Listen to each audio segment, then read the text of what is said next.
আমাদের বাড়ি আজকে হচ্ছে তরকা, ঠিক আছে? তোমাদের দেখিয়ে দিচ্ছি কীভাবে কী হচ্ছে। প্রথমে কুকারে তরকার ডাল দেখো পুরো সেদ্ধ করে নিয়েছি, 3টে সিটি মেরে পুরো গলেনি, হালকা হালকা গোটা গোটা রয়েছে। তারপরে এখানে কড়াইতে প্রথমে তেল দিয়ে নিলাম। হয়ে গেল তোমার আদা বাটা, রসুন বাটা, হালকা আদা রসুন বাটাটা ভাজা হয়ে গেলে পেঁয়াজ দাও। তারপরে পেঁয়াজটা দিয়ে দিলাম। আমি কিন্তু করছি না, মা রান্না করছে আর আমি বলে বলে দিচ্ছি, ঠিক আছে? পেঁয়াজটা দিয়ে তোমার হালকা পাতলা নাড়িয়ে নিতে হবে।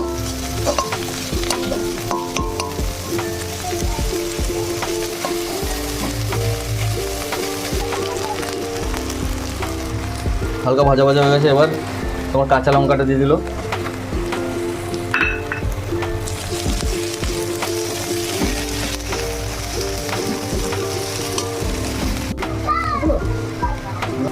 এরপর লঙ্কা ভাজা হয়ে গেলে হালকা টমেটো, তারপরে একটু হলুদ দিয়ে দিল।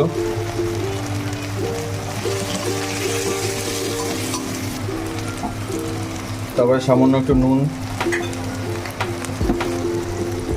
তারপরে মোটামুটি হালকা ভাজার পর এখানে দিয়ে দিতে হবে ডিম। বা 2খানা ডিম দিলাম, তোমরা বেশি খাইতে না। এরপরে চলে গেলো এর মধ্যে ধনে গুঁড়ো, ধনে আর জিরে পাইল করা, সেটা গেল। তারপর একটু কস্তুরি মেথি হালকা করে এই তোমার ডিম এগুলো মিক্সচারের মধ্যে দিয়ে দিলাম। তারপরে সেদ্ধ ডালটা আমাদের এর মধ্যে দিয়ে দেওয়া হলো। তারপরে দিলাম একটু তোমার রেড চিলি।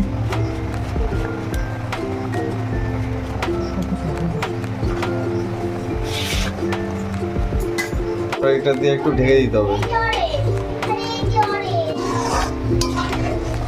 এরপর দিয়ে দেবো, এটা হচ্ছে গরম মশলা, তাই তো? গরম মশলা, হালকা করে গরম মশলা। এবার তো সেন্টটা ভালোই আসছে মা। ওই তরকার মশলা দিলাম তো, ওই জন্য এখন তরকার সেন্টটাই আসছে।